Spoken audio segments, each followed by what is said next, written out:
Good morning, Abundant Life. This is Pastor Chris, and today we're going to wrap up our study on John chapter 6, verses 16 down through 25.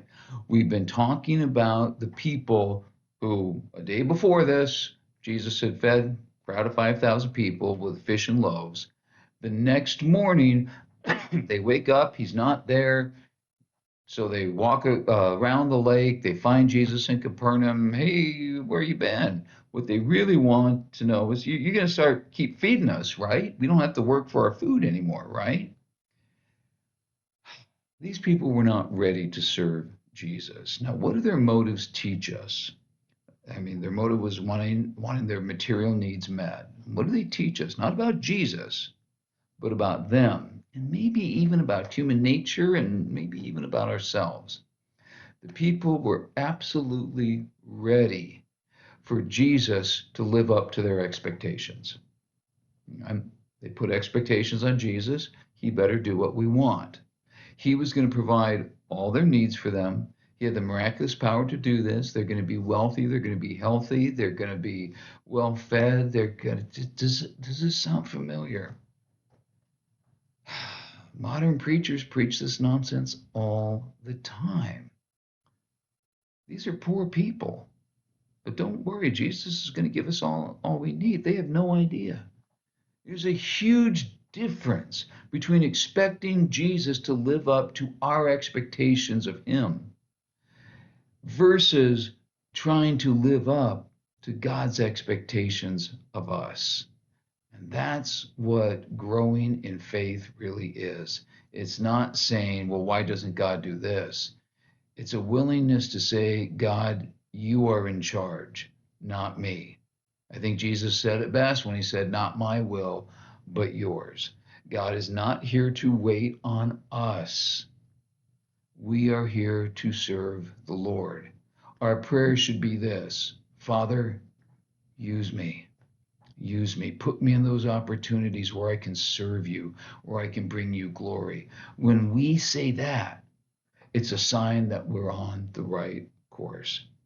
People who have this mixed up and who think that Jesus is there to give us everything that we ask for and to answer every prayer just exactly the way we want it, sadly, they never get to really understand why their faith is so frustrating, why their faith is so unfulfilling.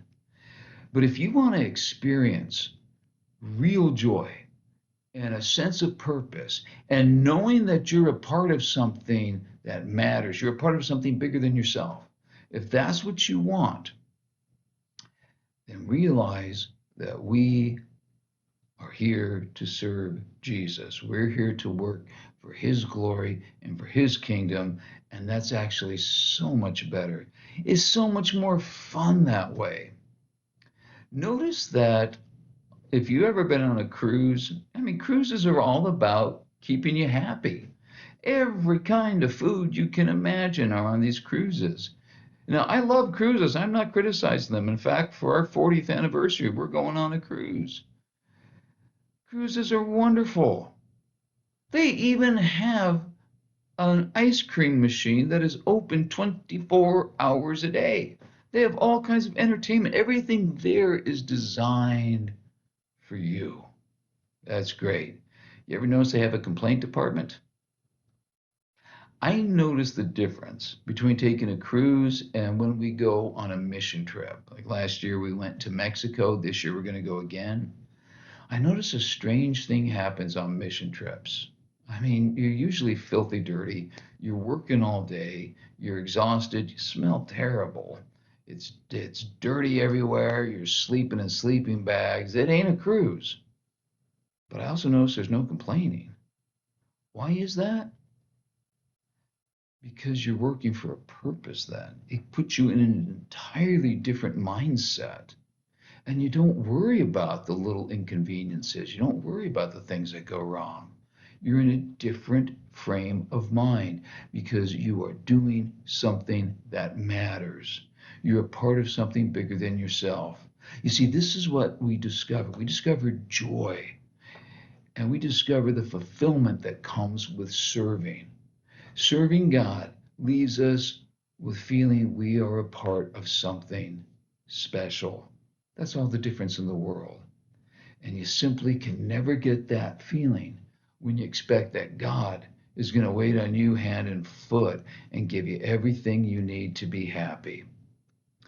Only by serving Him first do we find actual fulfillment and actual spiritual meaning and satisfaction.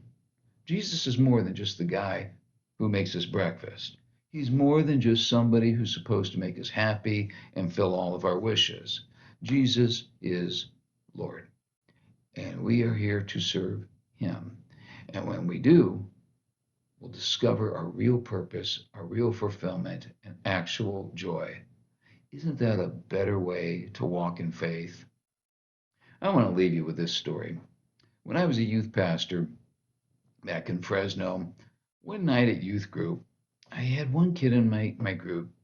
She was a good kid. Her name is Chris, just same as mine. But something was wrong. She was in a foul mood that night, and she was very snippy with everybody and incredibly sarcastic. And anytime I would say anything, she would just roll her eyes and make some smart aleck remarks. She was being incredibly disrespectful. And I learned in youth ministry and dealing with kids, you don't ever discipline a kid in front of the other kids because that just puts them into a corner. When someone's in a corner, they go into fight, flight, or freeze. None of those are good things. So I pulled Chris aside and I said, what's going on here? What's with all the attitude? And we went back and forth for a minute, and she came back with, your job is to make me happy. Now, you know when you're in a confrontation you weren't expecting to be in, and a half hour later, you're in your car, you're driving home, and you're thinking to yourself, you know what I should have said? You never think of what you should have said in the moment, except this one time. When she told me, your job is to make me happy, I said, oh, no, it's not. No, that's not even close to my job. My job is to point you to Jesus. I'm not even trying to make you happy. If I did, it was by accident. My job is to point you to Jesus. Now you could see the lights were kind of going on in her eyes then. I never had any problems with her after that. In fact, a few years later, I was in another church, but she called me up and asked if I would come and do her wedding. Of course I would. I think it was important to establish that. It's about pointing you to Jesus, not about making you happy.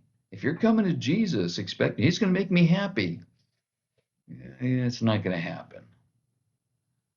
But He's going to give you purpose. He's going to give you direction and hope. He's going to make you part of something that matters.